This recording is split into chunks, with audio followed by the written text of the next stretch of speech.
Nakatakdang magtapatan sa pagkaalkalde sa Maynila sina incumbent Mayor Hani Lacuna at dating Mayor Isko Moreno. Hindi pa man naghahain ng kandidatura si Moreno, may mensahe na siya kay Lacuna. Nasa frontline ng balitang yan si Marian Enriquez.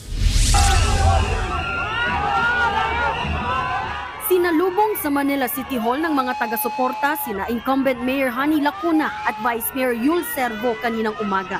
Nag-motorcade sina Lacuna at Servo papuntang satellite office na COMELEC sa SM Manila para maghain ng kanilang Certificate of Candidacy. Tumakbo ang dalawa sa ilalim ng partidong Asenso Manileño.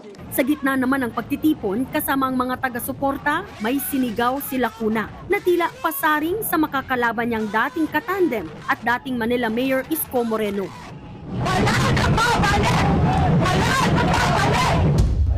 Tiyempo naman kanina, sinamahan ni Moreno ang re-electionist na si Manila 1st District Representative Ernix Jonicio sa paghahain ng COC sa COMELEC NCR office sa San Juan. Maikli lang ang sagot niya sa naging sigaw ni Lacuna. Peace be with you. Hayaan ko na lang ang taong bayan sa Maynila ang sumagot.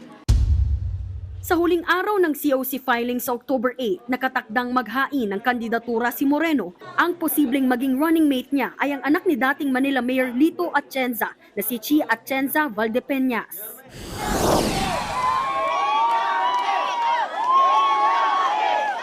Sa Caloocan naman, naghain na ng Certificate of Candidacy si dating Senator Sonny Trillanes bilang mayor. Tulad ni Moreno, tatakbo siya sa ilalim ng Aksyon Demokratiko. Susubukan niyang tapusin ang higit isang dekadang panunungkulan ng mga malapitan sa Caloocan.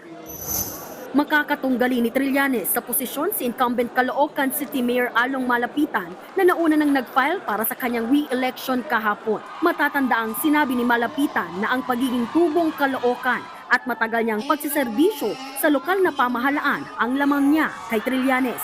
Sagot dyan ng dating senador, ako po, I was born and raised po sa Barangay 169, no? Baka mas matagal pa ako sa kanya sa Caloocan, ano? At siguro hindi siya nagagawi dun sa North.